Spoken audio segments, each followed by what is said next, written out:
Hello friends, and welcome to Ariel's Twilight Years, how to be a really old model.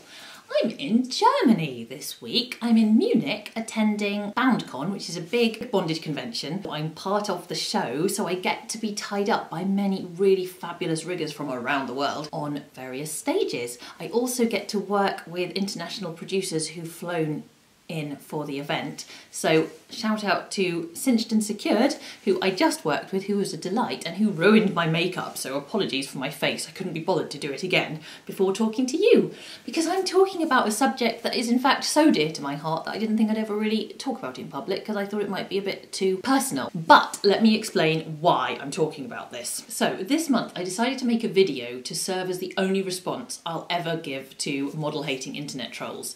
As a model with a social media following, it can be difficult to respond to online abuse. I grew up being told to just ignore bullies, and I don't agree. Responding feels good, and they don't deserve to get away without being challenged.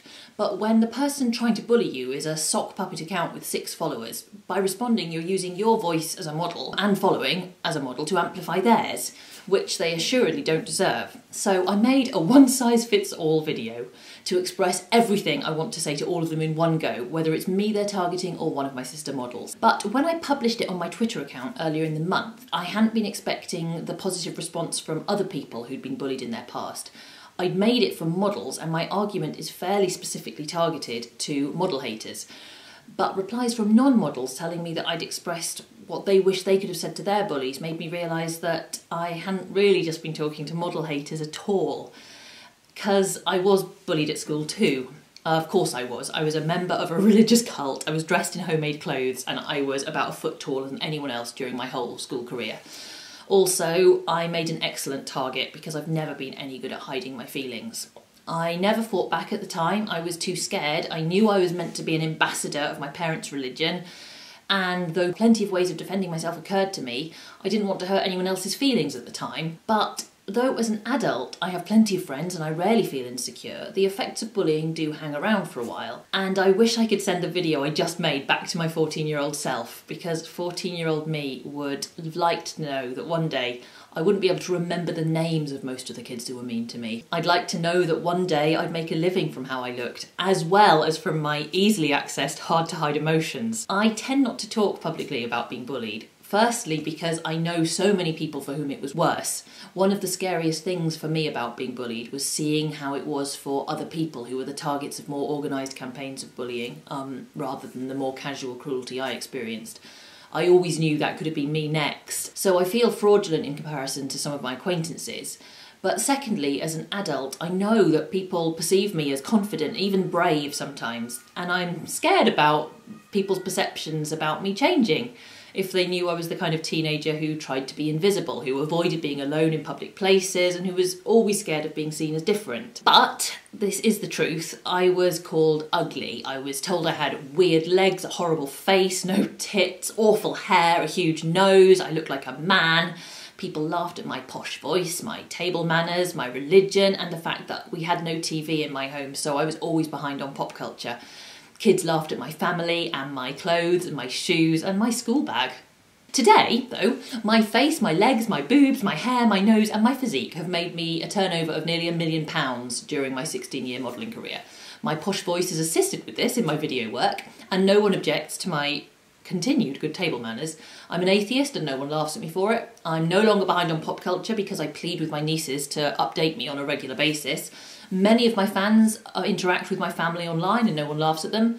My clothes do remain peculiar, as do my shoes, and I no longer have a school bag. So to be clear, I was exactly the kind of person who was bullied all through school. And I want to say this, it gets better and it's not your fault. Even if you're being bullied for things that you can't or don't want to change, I hope you'll find, as I have, that in adult life you can basically be as weird as you like. You can in fact make it into a career if you want, trust me. Having been bullied in my past makes friendship and respect from other people feel so much more precious to me than it might have otherwise.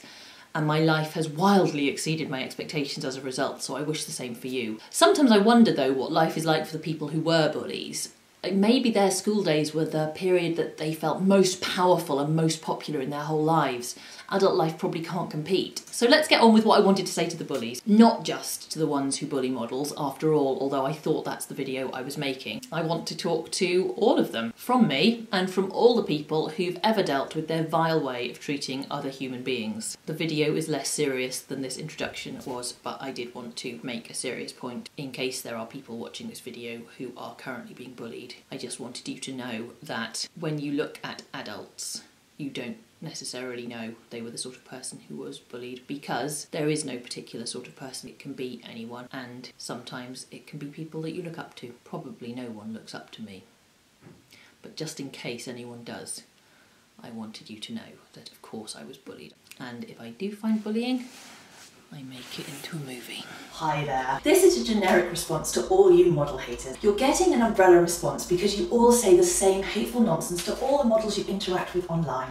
So my reply to you is similarly one size fits all. My most recent example of your fuck twattery included this, which seems pretty standard. Indeed, this individual appears to spend most of his time online sending this exact message to models. You've got saggy tits, a bony arse, and veiny skin. I just did the pencil test. I looked at my butt, which is the size of a car. I mean, I do have veins, but your comments are not about us, they're about you. You don't want us to feel good, and your idea of what makes a model feel bad is based on watching Seven when you were 15, isn't it? Seeing the model character kill herself because she couldn't bear the idea of being ugly. You think you're John Doe, and you think we're like that. We are not like that. Our looks are a tool of our profession. We can't afford to have the complex, emotion-ridden relationships with our bodies that you do with your dick. We don't feel sentimental about them, we just don't want them to break. And we have data about what we look like. Every day we get many messages from fans who like how we look. We get bookings from photographers who like how we look. We get sales from people buying our products because they like how we look.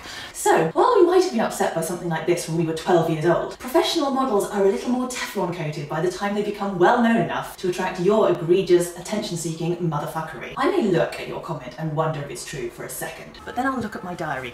I am booked up 10 months in advance with photo shoots every day. I look at my annual turnover. I enjoy it. I look at my property portfolio. I own several houses bought solely with money I earned from modelling. Sometimes I can't remember which key belongs to which house. I look at the house I live in. I look at my husband. He's a fucking particle physicist with a huge and he likes how I look. And it may be that I'm ugly, but I know that one of two things must be true. Either I look like a successful professional model, or I'm an ugly marketing genius who somehow managed to persuade thousands of people to masturbate to her image for 16 years. I'm not sure which idea I like more. So perhaps you'll forgive me and my sister models with equally impressive careers when we don't take you very seriously. We are not 12. But once I was 12, and people like you made growing up a little harder. So on behalf of the more vulnerable people we might once have been, we won't engage with you on an individual basis. I have to go shopping now.